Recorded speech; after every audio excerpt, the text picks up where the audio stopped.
श्री लखन जी ने, लखन जी को राम जी कहते हैं। राम, लखन, जिसको तुम शत्रु समझ रहे हो वास्तव में वो मेरा शत्रु नहीं है, वो मेरा शत्रु नहीं है, वो मेरा भगत है। और भगत के विषय में भगत का अपराध मत करना, नहीं तो कल्याण नहीं होगा। लक्ष्मण, अब तुम कहो, अगर तुम कहो तो मैं भरत को उठाऊं। लक्ष्मण कुछ सोच नहीं पा रहे हैं। लक्ष्मण जी बहुत एक ही चौपाई में दो बातें कहे हैं, कृपा करो नाथ और जल्दी से जाकर के भरत भैया को उठाओ। जैसे ही लखन ने कहा है, मानो रघुनाथ जी इतने वेग से दौड़े हैं कि आज रघुनाथ का जो पीतांबर है वो पीतांबर भी गिर गया। आज पादुका भी पैर में नहीं है रघुनाथ के, और भरत के पास गए हैं और भरत को महाराज गले से लगा करके अंक से लगाया है। जैसे एक पेड़ जैसे ठंड में सूख जाता है और बसंत को पा करके जैसे पेड़ में हरियाली आ जाती है, मानो रघुनाथ जी भरत जी जैसे बसंत हैं, जैसे बसंत को प्राप्त करके वृक्षों में पत्ते आ जाते हैं, वैसे आज भरत को पा करके राम जी महाराज प्रसन्न हैं, राम जी प्रमुदित हैं, खूब प्रसन्न हैं श्री राम जी। और राम जी जब गए तो पादुका की श्री राम जी जब भरत जी के पास गए तो पीतांबर गिर गया। किसी ने कहा कि पीतांबर क्यों गिरा, किसी ने कहा पीतांबर क्यों गिरा, तो राम जी कहते हैं, जो तू आवे एक पग मैं आऊं पग 60। भगवान कहते हैं, जो तू आवे एक पग मैं आऊं पग 60। अगर मेरा भक्त मेरे लिए एक कदम चल करके आता है तो मैं अपने भक्त के लिए 60 कदम चल करके जाता हूं, मैं अपने भक्त के लिए 60 कदम चल करके जाता हूं। तो भरत जी कैसे आए हैं? भरत जी जैसे राम जी वनवासी बन करके आए थे ऐसे ही वनवासी बन करके आए हैं, ऐसे ही जटाजूट धारण करके आए हैं।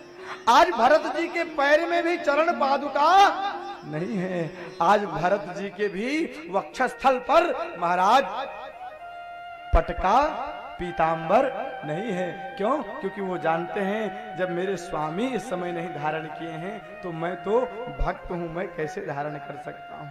मानो भगवान कहते हैं, भरत ने धर्म अर्थ काम मोक्ष का त्याग किया है, तो जब मेरा भक्त कर सकता है धर्म अर्थ काम मोक्ष का त्याग, तो अगर भक्त धर्म अर्थ काम मोक्ष का त्याग कर सकता है तो ऐसे भक्त को मैं चरण में नहीं, ऐसे भक्त को मैं सर में बिठाता हूं, अपने सर पर धारण करता हूं। पीतांबर गिर गया। किसी ने कहा पीतांबर क्यों गिरा, तो मानो पीतांबर कहता है, आज भक्त भगवान का मिलन है, कहीं मैं मिलते समय बंधक न बन जाऊं, इसलिए पीतांबर को भगवान ने नहीं गिराया, पीतांबर अपने आप ही गिर गया कि मैं इस मिलन में कहीं बाधक न बन जाऊं। आज पीतांबर गिर गया। ठाकुर जी गए हैं और भरत को लेकर के अंक से लगाया है। भरत जी से पूछा आपका आगमन क्यों हुआ? भरत जी ने बताया पूज्य पिताश्री नहीं रहे। जैसे इतना सुना कि पूज्य पिताश्री नहीं रहे तो अभी हमने संकेत किया था कि भरत जी जब मिले हैं तो लग रहा है जो पेड़ सूख गए थे बसंत के आने से उसमें पत्ते आए थे, भरत को प्राप्त करने से राम रूपी पेड़ में पत्ते आ गए थे। लेकिन जैसे सुना कि पूज्य पिताश्री नहीं रहे तो जैसे कोई पेड़ को काट दे तो महाराज पेड़ समाप्त हो जाता है, उसी प्रकार से श्री राम जी को लग रहा है कि अब मेरा कोई नहीं रहा। तुरंत रोने लगे। आज पूरे महाराज पूरे समाज में आज केवल राम ही नहीं रो रहे हैं, जितने वृक्ष हैं सब रो रहे हैं। क्यों? क्योंकि आज करुणा निधान रुदन कर रहे हैं, सभी कोल भी सब रो रहे हैं। भरत को लेकर के सबसे पहले गए हैं और पूज्य पिताश्री को महाराज पिंडदान दिया है। और पिंडदान किसका दिया है पता है? जो राम जी पाते हैं उसका पिंडदान दिया है। राम जी कहते पूज्य पिताश्री, अभी तो मैं वनवासी हूं, अभी मैं जो पा रहा हूं वो आपको दे रहा हूं, क्योंकि यही होना चाहिए, जो भक्त पाए वही देना चाहिए। तो अभी मैं कंदमूल फल खा रहा हूँ, इसलिए मैं आपको पिंडदान कंदमूल फल का कर रहा हूँ। होना तो चाहिए कि खीर पायस का पिंडदान दिया जाए। हे पूज्य पिताश्री, इस समय मेरे पास पायस नहीं है, लेकिन अभी तो मैं पिंडदान कंदमूल का कर रहा हूँ, लेकिन अवसर आने पर मैं पायस का भी पिंडदान दूंगा। मैं आपको पायस का भी पिंडदान अर्पित करूंगा। पिंडदान देकर के जब आए तब माताएं मिली हैं। सबसे पहले कैकेयी मिली हैं। कैकेयी मैया को प्राप्त करके राम जी रुदन करने लगे। माँ कैकेयी भी रोई हैं। संवाद हुआ है। माँ कौशल्या मिली हैं, माँ सुमित्रा मिली हैं, गुरुदेव वशिष्ठ मिले हैं, सभी लोग मिले हैं। सबका संवाद हुआ है। सब लोग गए हैं, एकत्रित हुए हैं। कुछ दिन तक इतने में जनक जी का भी आगमन हुआ है। जनक जी भी आए हैं। अब फिर एक सभा लगी है। उस सभा में जनक जी हैं, गुरुदेव वशिष्ठ हैं, जाबाली हैं, सुमंत हैं, सारे मंत्री परिषद हैं। श्री भरत जी का और रघुनाथ जी का संवाद हो रहा है। सुनी रघुनाथ जोरी जुग पानी, सुनी रघुनाथ जोरी जुग पानी, बोले सत्य सरल मृदुबानी, बोले सत्य सरल मृदुबानी, राउर राय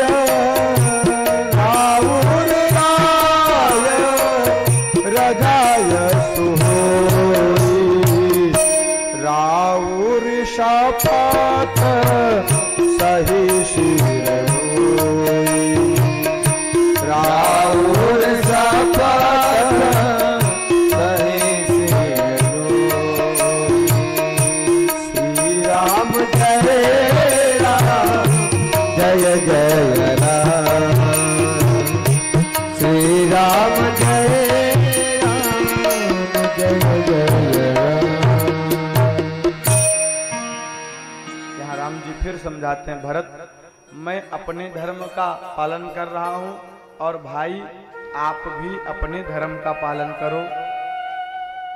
भरत जी खंडन करते हैं राम जी की भी बात का, ये मेरा दायित्व नहीं है।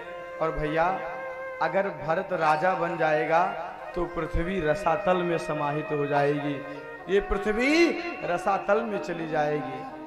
सारी बातों का खंडन कर रहे हैं। जनक जी भी आज भरत के इस दिव्य प्रेम को देख करके विवश हो गए। जनक जी कहते हैं कि मैं भी भरत की बात का खंडन नहीं कर सकता। तब राम जी ने वशिष्ठ जी से पूछा, गुरुदेव होना क्या चाहिए? तो वशिष्ठ जी ने कहा, ये तो मदारियों का खेल लग रहा है। जैसे ही मदारियों का खेल बताया, भरत जी खड़े हो गए और स्वयं ताली बजाने लगे और कहने लगे, मेरी जीत हो गई, मेरी जीत हो गई। सबने कहा, भरत कैसे जीत हो गई? भरत ने कहा, आप लोगों ने सुना नहीं, गुरु जी ने अभी इस संवाद को खेल बता दिया है। और आज तक जितने खेल हुए हैं, चाहे वो कंदुक क्रीड़ा हो, चाहे घोड़सवारी हो, अपने भरत को जिताने के लिए राघव भैया हमेशा हार गए हैं। इसलिए इस खेल में भी आज जीत राघव भैया की नहीं होगी, अपना स्वयं हार करके वो अपने भरत को जिता देंगे। क्यों? क्योंकि ये आज तक हमको जिताते आए हैं। जब भरत ने इस प्रकार से कहा तो करुणा निधान आज हार गए और कहते हैं, भरत अगर तुम कहो तो मैं अभी चलूं अयोध्या। वाल्मीकि रामायण में वर्णन आता है, गोस्वामी तुलसीदास जी ने तो रचा है कि राम जी अंत तक नहीं माने, लेकिन वाल्मीकि रामायण में वर्णन आता है कि इस तरीके से जब शरणागति दिखाई भरत जी ने, तो राम जी त्याग कर दिए हैं मर्यादा का और कहते हैं, भाई तुम कहो तो अभी चलूं। जब राम जी ने कहा तुम कहो तो चलूं, तब भरत जी हाथ जोड़ लिए और कहने लगे, नाथ भक्त भगवान के ऊपर अपनी बात थोपता नहीं है, मैं तो निवेदन करता हूं, आप वो करो जिसमें आपका कल्याण हो, आप वही करो जिसमें जगत का कल्याण हो। तब राम जी ने कहा, भरत कल्याण इसी में होगा कि तुम अयोध्या जाओ और मैं 14 वर्ष तक वन में रहूं। भैया भरत ने कहा जा तो रहा हूं, लेकिन 14 दिन के बाद एक दिन भी अगर व्यतीत हुआ आओगे तो, लेकिन भरत को नहीं पाओगे, भरत जलता दिखाई पड़ेगा। राघवेंद्र खड़े हो गए, सारे लोग खड़े हो गए। राघव भैया भरत जी जाते जाते कहते हैं भैया हमें अपनी खड़ाऊं दे दो। क्यों? क्योंकि भरत तो आपके राज्य को संभाल नहीं सकता। आपके स्वरूप में, मां जानकी के स्वरूप में आपकी 2 चरण पादुका को मैं लेकर के जाऊंगा, राज्य पाठ यही संभालेंगे, मैं तो सेवक बन करके पालन करूंगा।